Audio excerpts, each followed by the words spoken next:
Emma Lawson almost canceled the appointment 3 times that morning. She stood in her kitchen in her small Seattle townhouse, staring at the confirmation email on her phone while her coffee grew cold. The rain tapped against the windows, steady and gray, matching the mood she had been carrying for months. At 38, she had imagined her life differently. She thought she would still be married, still sharing quiet jokes over breakfast, still planning vacations instead of dividing furniture. The divorce had not been loud or cruel, just slow and painful, like watching something fade that she could not save. She had learned how to smile at work, how to answer politely when friends asked how she was doing, and how to say, "I'm fine," without letting her voice shake. But inside, she felt tired in a way sleep could not fix. When her sister insisted she book a massage, Emma agreed only to stop the arguing. She told herself it was just an hour on a table. Nothing life-changing, nothing dramatic. But even that felt like too much care for someone who had grown used to giving and rarely receiving. As she debated canceling again, her phone buzzed with a text from Ethan, "I'm outside." She looked through the curtain and saw his old silver Honda parked by the curb, windshield dotted with rain. Ethan had grown up in front of her eyes, from a shy little boy who clung to her leg at family parties to a tall, thoughtful young man finishing graduate school. He had always been observant, the kind of person who noticed when someone was quiet for too long. She grabbed her coat before she could change her mind and stepped outside. The air was cold and fresh, and Ethan gave her a warm smile as she slid into the passenger seat. "You ready?" he asked gently, not pushing, not teasing. She shrugged and buckled her seatbelt. "Just a massage," she said, trying to sound casual.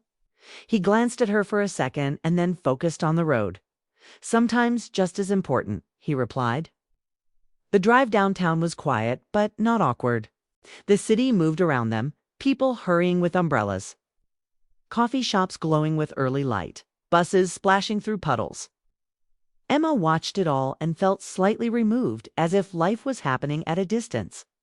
Ethan turned the radio low and spoke about small things: his classes, a presentation he had to give, a professor who talked too fast. She listened, grateful that he did not ask heavy questions. When they reached the spa, the building surprised her. It was not flashy or dramatic, just calm with tall windows and soft lights inside. Ethan parked and turned off the engine, but did not rush her. "You don't have to be strong all the time, Aunt Emma," he said quietly. The words caught her off guard because they were simple and true. She looked at him and saw concern, not pity, that mattered. She nodded once and stepped out of the car. Inside, the warmth wrapped around her immediately. The scent of lavender and eucalyptus filled the air, and soft music played in the background. A woman at the front desk greeted her with a kind smile and checked her in. Emma felt slightly out of place, as if everyone else there understood how to relax, and she had forgotten. She filled out a short form, her handwriting neat and controlled, and then followed a staff member down a quiet hallway. The lights were dim but comforting, not dark. The massage room was simple, with clean sheets, a small lamp, and a peaceful stillness that made her heartbeat seem loud at first. She lay down and closed her eyes, telling herself to stop thinking, but her mind raced anyway. She thought about the empty side of her bed at night, about the way her house echoed when she came home from work, about the friends who tried to set her up on dates she never accepted. She thought about how she had once believed love was permanent. If you worked hard enough. When the session began, she was stiff, her shoulders tight with months of stress she had ignored. Slowly, carefully, she felt the tension ease. It was not dramatic or sudden, just gradual, like ice melting. Her breathing deepened, her thoughts slowed. For the first time in a long while, she was not planning, not remembering, not defending herself against old memories. She was simply there. Time moved quickly in that quiet room. When it ended, she felt lighter, almost surprised by the shift. She dressed slowly and stepped back into the lounge area, where soft chairs and warm tea waited. She reached for her purse and remembered the envelope Ethan had handed her before she went in. She had almost forgotten about it. The paper felt smooth between her fingers, her name written across the front in his familiar handwriting. She sat down, her heart beating a little faster without knowing why. Outside the window, the rain had slowed to a mist, and the city looked softer than before. She opened the envelope carefully, not sure what she expected, maybe a simple note or a joke. Instead, she found something that made her pause, her breath catching as she read the first line. In that quiet lounge, with the scent of lavender still around her and the sound of distant music in the background, Emma realized that this day was not as small as she had thought. Something had already shifted inside her, and whatever Ethan had written was about to shift something more. Emma's fingers trembled slightly as she unfolded the letter. Not because she expected bad news, but because something about the moment felt bigger than she was ready for. The lounge around her was calm, soft music drifting through the air. Few other guests sipping tea and whispering in low voices, yet for her everything narrowed to the page in her hands. Ethan's handwriting was uneven but clear, and as her eyes moved across the first lines, her chest tightened in a way that surprised her. He had written about her strength, about how he had watched her hold the family together during holidays, even when her own world had fallen apart, about how she never complained but had grown quieter over the past year. He admitted that he missed her laugh, the loud one that used to fill rooms, and that he knew she was trying to protect everyone by pretending she was fine. Emma swallowed hard because she had not realized anyone noticed the difference. She had thought she was good at hiding it. The letter went on to explain that the massage was only the beginning, that he had signed her up for a 6-week wellness program at the spa that included guided sessions focused on emotional health, small group yoga classes, and time set aside just for her to breathe and reset. He wrote that healing was not weakness and that starting again did not erase the past, it honored it. By the time she reached the last line, which said simply, "You deserve happiness that feels peaceful," not heavy, her vision blurred with tears she had been holding back for months. She pressed the paper to her chest for a second, embarrassed by how deeply it moved her, then quickly wiped her eyes before anyone could notice. The idea of committing to 6 weeks of anything felt overwhelming at first, because routines had become her shield and she did not like stepping outside them. But something inside her also felt curious, almost hopeful. As if Ethan had quietly opened a door she had been too afraid to touch. A soft voice interrupted her thoughts when the spa coordinator approached with a warm smile and confirmed her next appointment for Thursday evening with Dr. Daniel Carter, the lead facilitator for the wellness sessions. Emma nodded automatically, though her mind raced with questions. Counseling had never been something she imagined for herself. She had always handled problems alone, solving them quietly, convincing herself she did not need outside help. Still, there was no pressure in the coordinator's tone, only kindness, and that made it easier to accept. When she stepped outside, the air felt lighter than before, the rain almost gone, the clouds breaking enough to let thin sunlight spill onto the sidewalk. Ethan was leaning against his car, scrolling through his phone. But he looked up the second he saw her and searched her face as if trying to read the result before she spoke. She did not trust herself to form a steady sentence, so instead she walked straight to him and wrapped her arms around his shoulders. He froze for a split second, surprised, then hugged her back tightly. She felt small in that moment, not in a weak way, but in a relieved way, like she did not have to carry everything alone. "Thank you," she finally said, pulling back and looking at him with eyes still bright from tears. He shrugged gently and told her he only did what she would have done for him. The drive home felt different from the drive there. The city looked less gray, the streets more alive. And Emma caught herself noticing details she had ignored earlier, like the smell of fresh bread from a bakery they passed and the way the Space Needle stood sharp against the clearing sky. She realized something simple but powerful. Someone had seen her pain without her having to explain it. That realization created a small crack in the wall she had built around herself. When they reached her house, Ethan waited until she unlocked. The door then reminded her about Thursday's session with a playful but serious look that made her smile. Inside, the house felt less heavy than it had that morning. She placed the letter on her kitchen table instead of hiding it in a drawer, wanting to see it again. Wanting the reminder that she mattered to someone enough for them to plan her healing. She walked through the room slowly, noticing how quiet they were but not feeling crushed by it. The program suddenly felt less like a burden and more like a possibility. She knew it would not magically fix everything. She knew memories would still exist and lonely nights might still come. But for the first time in a long while, she sensed movement instead of stillness. Thursday no longer felt like something to dread, but something to step toward. She made herself a light dinner, something she had not bothered doing properly in weeks, and sat at the table with the letter beside her plate. Each time she reread a sentence, it felt stronger, like a gentle push forward. By the time evening settled fully over Seattle, Emma had made a quiet decision. She would not cancel. She would show up. She would sit in that room with Dr. Carter and speak honestly, even if her voice shook. Because what her nephew had done was not just book appointments. He had reminded her that her story was not finished. And as she turned off the lights and prepared for bed, she felt a small spark of anticipation about what the next 6 weeks might bring. Unaware that this simple letter was the first step toward a change she had never imagined but deeply needed.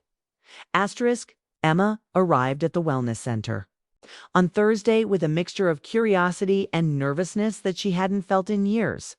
She had prepared herself to meet Dr. Daniel Carter, but even as she walked into the calm, softly lit lobby, she did not know what to expect. The receptionist smiled warmly and directed her to a small office where Daniel was waiting. When she opened the door, he stood and greeted her with a quiet, confident presence. His brown eyes steady and kind, immediately putting her slightly anxious nerves at ease. He introduced himself simply, not with titles or accolades, but with a tone that made her feel he was genuinely interested in meeting her as a person, not a case. Emma settled into the chair across from him, noticing that the room had a comforting, uncluttered feel. Soft pastel walls, light streaming gently through, sheer curtains, and a faint scent of chamomile. She fidgeted with her hands, unsure what to say first, and Daniel did not push. Instead, he asked gentle, open-ended questions, prompting her to talk at her own pace. The first session was awkward. Emma's usual habit of brushing off feelings, with a quick "I'm fine," came out several times, but he listened patiently, nodding and offering reflections without judgment. He asked her to explore memories, to consider emotions she had been ignoring, and slowly she felt her walls begin to soften. His approach was not intrusive or overwhelming. Yet it struck a chord deep inside her, reminding her that someone could hear her without trying to fix everything at once. Over the next few weeks, Emma attended sessions regularly, each time feeling slightly lighter as she shared more than she had intended, revealing parts of her story she had kept tucked away even from herself. Daniel's calm, deliberate words made it easier to face the quiet ache of divorce, the loneliness that had settled in, and the sense of lost opportunities that she carried like a shadow. Outside of the counseling sessions, the yoga classes became a space where Emma noticed subtle changes in her body and mind. The exercises forced her to focus, to breathe, to let go of tension she hadn't realized she was holding. She began to feel small victories, muscles loosening, stress fading, and a sense of control over her own thoughts returning. After class, she would often linger in the lounge, sipping tea, thinking about the changes she felt but hesitant to name them. Daniel's voice often returned to her thoughts. The way he had gently encouraged her to see strength in vulnerability and the courage in admitting that life had been difficult. On one late afternoon, after a particularly reflective session, Daniel walked with her to the exit, the sky over Seattle painted in soft pinks and oranges. They walked side by side, neither rushing nor lingering, sharing small observations about the city, as if testing the waters of normal conversation outside the structured session. "You seem different today," he said gently, breaking a comfortable silence. Emma hesitated, not sure how to respond. "Different how?" she asked, her voice quieter than usual. "Lighter," he replied simply, and she felt a warmth rise in her chest, a sensation she had long forgotten. She realized that she had been carrying herself with a guarded heaviness, a careful control meant to protect herself from disappointment, and that over the weeks she had begun to shed that armor. She had grown aware of emotions she had neglected, and somehow she was starting to feel whole in a way she hadn't anticipated. Daniel's presence was always respectful, never overstepping. But there was a softness and sincerity that made it easy to trust him with parts of herself she had hidden for years. Their conversations began to linger in her thoughts after each session, turning into reflections late at night as she replayed insights he offered, realizing that she was capable of hope and even joy. Emma started noticing small changes outside. The center-tooth away, she greeted neighbors with more warmth. How she laughed a little louder at a funny show. The way she allowed herself to enjoy quiet evenings at home rather than merely surviving them. One evening, after a session, they walked together again, this time lingering under the soft glow of streetlights. Daniel spoke gently about the progress she had made, reminding her that healing was not linear, and that being present with her emotions was itself an achievement. Emma felt a mixture of gratitude and something more subtle, something she did not fully understand, but that made her heart beat a little differently. She reminded herself to stay focused on her growth, but she could not ignore the quiet admiration. She felt for him not in a way that crossed lines, but in a human, sincere appreciation that grew with every thoughtful word and careful gesture. Back at home that night, she reread Ethan's letter again, marveling at how a small act from her nephew had led her here into a space where someone truly saw her and encouraged her to see herself in a new light. She understood that Daniel's role was professional, yet she could not deny that his presence stirred emotions she had long suppressed. Emotions that spoke of connection, understanding, and the possibility of something new and gentle in her life.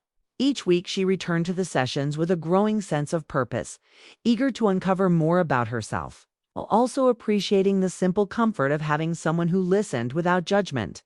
She realized that healing could coexist with the thrill of rediscovering life and that trust could be rebuilt step by step.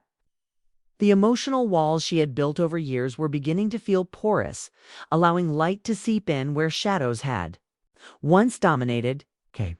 And although she was careful not to allow her feelings to get ahead of her, she felt a quiet excitement that life could shift in ways she had never anticipated.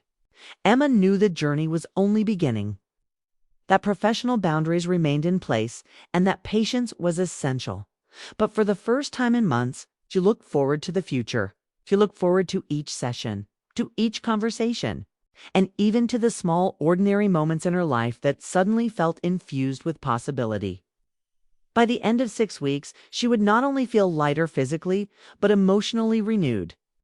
And the small spark that had begun within her in Ethan's car, in a simple handwritten letter, was now growing into a quiet flame of hope that she hadn't realized she still carried. The final session arrived sooner than Emma expected, and she felt a mixture of pride and nervous anticipation as she walked into the wellness center. The 6 weeks had passed in a blur of sessions, yoga classes, and quiet reflections, each one leaving her feeling a little lighter, a little stronger, a little more herself. She recognized the changes not just in her body, with tension loosening in her shoulders and her posture standing taller, but in her thoughts and heart as well. She had learned to sit with her feelings instead of running from them, to accept moments of loneliness without judgment, and to let small joys, like the smell of coffee in the morning or a soft breeze through her window, be enough. The center felt familiar now, almost like a second home, and the calm atmosphere that had once made her feel tentative now felt comforting and safe. Daniel greeted her with a warm smile that was steady, not overwhelming, and she felt an unexpected flutter of nerves at the thought of speaking with him for the last scheduled session.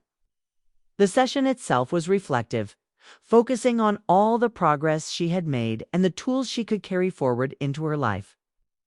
Daniel guided her gently, asking her to recount moments over the past weeks that had been transformative. And Emma spoke openly, surprised at how easily the words came. She spoke of learning to trust her instincts again, but discovering patience with herself, and of the subtle ways she had begun to allow happiness back into her life. Daniel listened attentively, his expressions calm and thoughtful, never rushing or offering cliches, but instead reflecting her growth in ways that made it tangible. When the session drew to a close, there was a quiet pause, a moment that felt almost suspended in time. Daniel spoke softly, commending her courage and consistency. Noting how much she had embraced the process and allowed herself to evolve, Emma felt warmth spread through her chest at his words, a deep sense of validation she had not experienced in years. They walked together to the exit, their conversation shifting naturally from reflection to lighter topics: the changing weather, small plans for the weekend, observations about the city outside. The sun was low, casting long shadows and a soft golden light over the streets. And Emma felt a calmness she had not realized she had been missing. Daniel's words were gentle, acknowledging their professional boundaries, but also expressing respect for her dedication and her presence. Emma understood completely. There was no rush, no pressure, just honesty and care. As they parted, she felt an unexpected surge of gratitude and an odd, quiet excitement about the future. The sense that life could be full of possibilities she had long feared were gone. The weeks that followed were a time of reflection. Emma revisited her notes, practiced exercises she had learned, and continued the yoga routines at home. She allowed herself to enjoy her space, her routines, and even the quiet moments alone without guilt or judgment. The emotional weight that had once settled on her shoulders was gone, replaced with a sense of calm anticipation, the knowledge that she had grown stronger and more capable of embracing life fully. One afternoon, weeks after the program ended, she received a simple email from Daniel, polite and unassuming, inviting her for a coffee at a nearby cafe. There was no urgency, no expectation, just a kind note that acknowledged the bond they had formed through the sessions. Emma smiled for a long moment, feeling a mixture of curiosity and readiness. She called Ethan to share the news, laughing softly when she admitted that her nephew had somehow known before she did that she was ready for this next step. Ethan chuckled, teasing lightly but sincerely, reminding her that he only wanted her to have the chance to rediscover herself. When she arrived at the cafe that afternoon, Daniel was already there, standing and greeting her with a warm, casual smile that did not feel tied to the roles of facilitator and participant. The conversation flowed naturally, easy and unforced, and Emma realized with a quiet thrill that this was different, uncharted, and entirely comfortable. There was no rush, no sudden declarations, just the gentle unfolding of connection between two people who had met at a fragile time and discovered respect, understanding, and mutual appreciation. As they talked, Emma felt the familiar flutter in her chest, a sense of possibility that was steady and promising rather than overwhelming. She noticed the small gestures, the way Daniel listened intently, the way he laughed softly at a joke, the careful pauses that gave her space to speak. She realized that she was experiencing something she had thought was lost. The slow, patient growth of trust and affection that felt safe and real. Walking home later, Emma reflected on the past weeks, from the massage that had seemed so simple, at first, to the letter from Ethan that had started it all, to the sessions with Daniel that had taught her to be gentle with herself. Each step felt like a layer peeling away, leaving her with clarity and hope. She understood that healing was not about forgetting the past, but embracing the present and allowing the heart to open again, carefully, thoughtfully. She knew there was more to come, more conversations, more moments of connection. and perhaps a deepening relationship built on respect, care, and shared understanding. What her nephew had done with a simple act of thoughtfulness, the massage, the letter, the push towards self-care, had changed the trajectory of her life. It had given her permission to rediscover joy, to explore new possibilities, and to let love, in its gentle and patient form, enter her life again.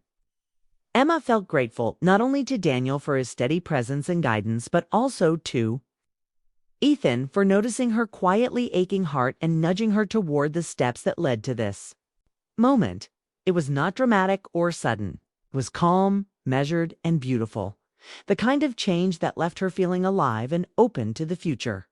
Sitting at her window that evening, watching the soft city lights flicker against the night sky, Emma smiled to herself, realizing that the massage had been far more than relaxation. It had been the first step toward a life where her heart could finally breathe again, and where love in a new, gentle form had found its way to her.